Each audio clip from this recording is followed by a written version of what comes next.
Namaskar. Hearty welcome to all knowledge seekers to my channel. This is Dr. Madhusudan Rao. In this session, I am going to give a detailed explanation about the difference between administration and management. In general, people may get confused between what is administration and what is management. Here, if you look at this diagram, for different levels of management, that is top level, middle level and lower level, what part constitutes administration and what is the role as a management. Now I will explain in detail. In olden days, that is when the management as a science was in infantry stage, people thought that means there was an opinion that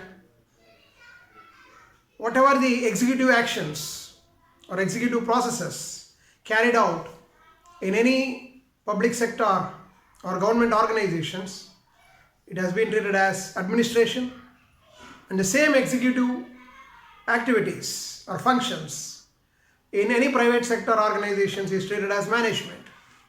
So that was only the differentiation between administration and management in olden days.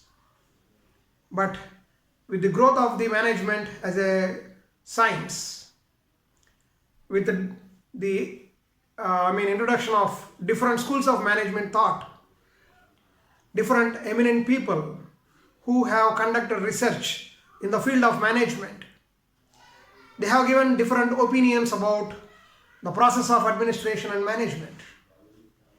Now, coming to the functional school of management thought, because it has clearly demarcated the distinction between administration and management.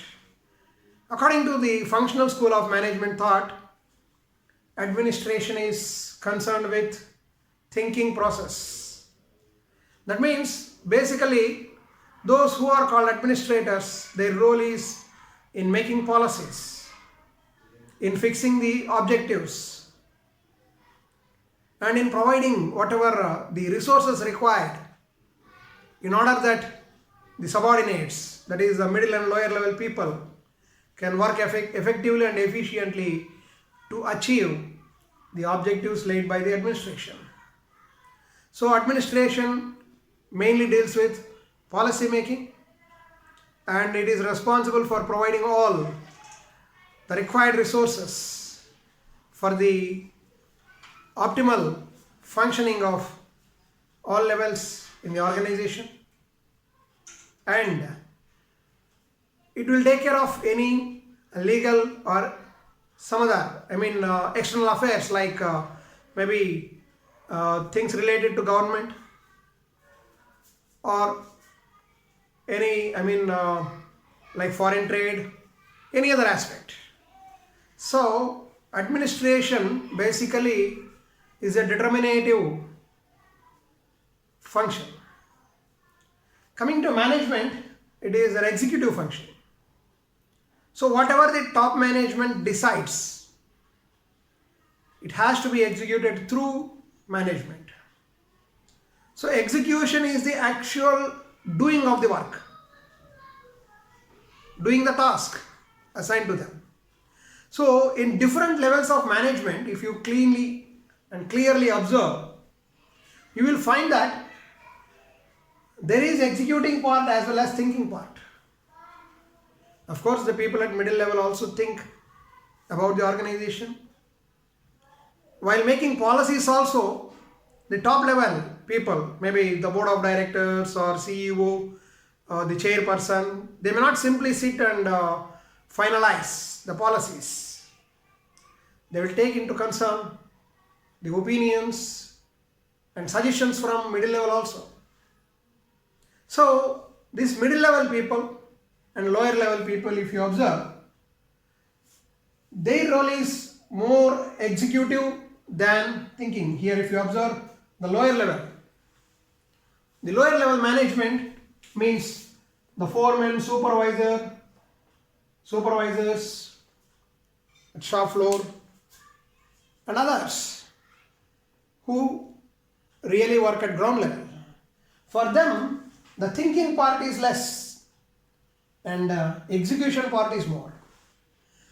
As we move up to different levels, coming to the middle level management, there is equal importance for thinking level and execution level. And when we move to top level, that is board of directors, chairman, CEO, etc., there the thinking part is more and execution part is very less. So that is how we can distinguish between the functions of administration and management for any organization, whether it is government organization, public sector or private sector organization.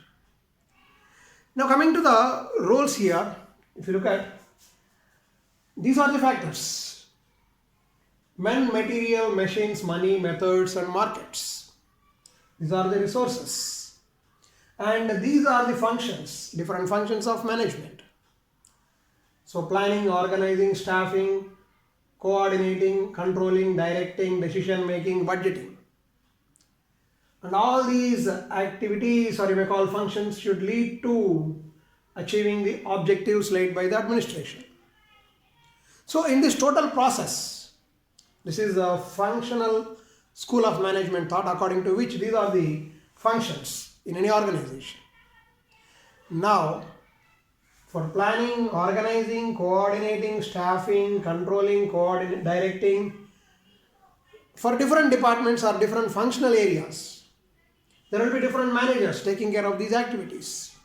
And of course, if you consider a production manager, he will plan his production process, what are all the processes to be done, how much material is required, and how many men are required to operate the machines or to carry out the activities, actual production process and all. And coming to staffing, the production manager will estimate the manpower requirement and the same will be sent to HR department.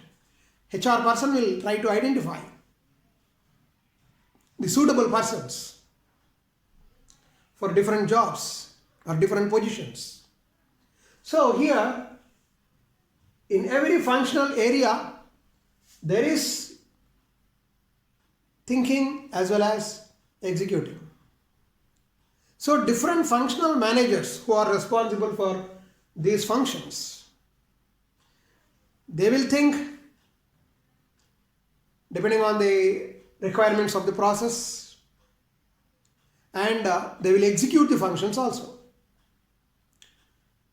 If you consider the administration, the top level management, in general the top level management people who may not directly participate in day-to-day activities of the organization, may be treated as administrators. Now, when we look at the administrators, their role, they know about the factors or resources, whatever the type of resource required. The middle level management in the organization, they will take approval from the top level people. The top level people have to arrange finance to carry out all the operations in this organization, and all their efforts will lead to achieving the objectives. And while preparing objectives and while making policies, the top level management, that is the administrators, that part is administration, where the role of lower and middle level management is very less. Whereas coming to the execution, here more will be from the management, that is the managers, and lesser will be from the administration. So this is how we can discriminate the roles of people in administration level and management level. And when we come across the skills required for different levels of management, here we come across three types of skills: technical skills, behavioral skills, and conceptual skills. Basically, the people who work at administrative levels, they must have more conceptual skills than technical skills, because they need not know the actual process, the procedures, methods, techniques that are used in the organization. But they must be aware of what is going on in the organization. So, since their role at top level is limited to making policies and framing the objectives, fixing the targets, so they need very less, that means they may know very less about the technical part, whereas more in conceptual skills. The conceptual skills are decision making, communication, motivation, leadership. So these are all the conceptual skills which are desired for people at administrative level, that is top level management. Coming to the middle level management, that is the managers or heads of different functional areas. They need technical skills as well as conceptual skills equally. That means they must be good in decision making, they must have good leadership skills, leadership qualities you may call, and good in communication, because they are in the middle. They have to communicate with both top level people and lower level people. Whatever the policies laid by the administration and objectives, all these should be converted into commands, activities which are required to achieve those objectives. So they must be good in communication, the middle level management. And whereas coming to the lower level management, they must be more proficient in technical skills. Technical skills involve processes, methods, procedures, skill on different machines, techniques. So these are all the technical skills which are required more in proportion for lower level management. Whereas the conceptual skills, that is leadership, communication, motivation, decision making part, is less for the lower level people. And coming to this band, which is almost uniform throughout, if you look at behavioral skills.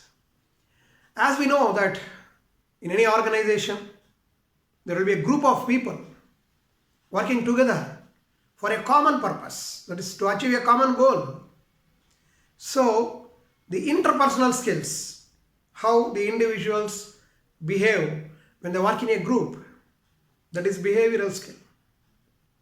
That is the level of coordination, cooperation, self-control, self-motivation, and motivating the group,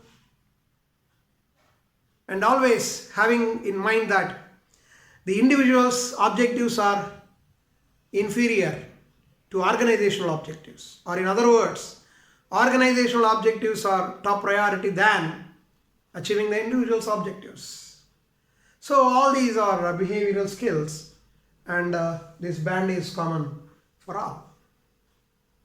That means the level of the quantum of behavioral skills required at all levels of management is almost uniform.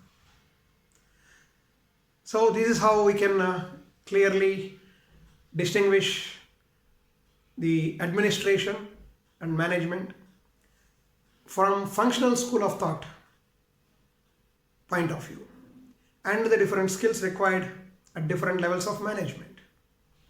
Thank you very much. In some other video, I will come with some other concepts, interesting concepts in management. Thank you.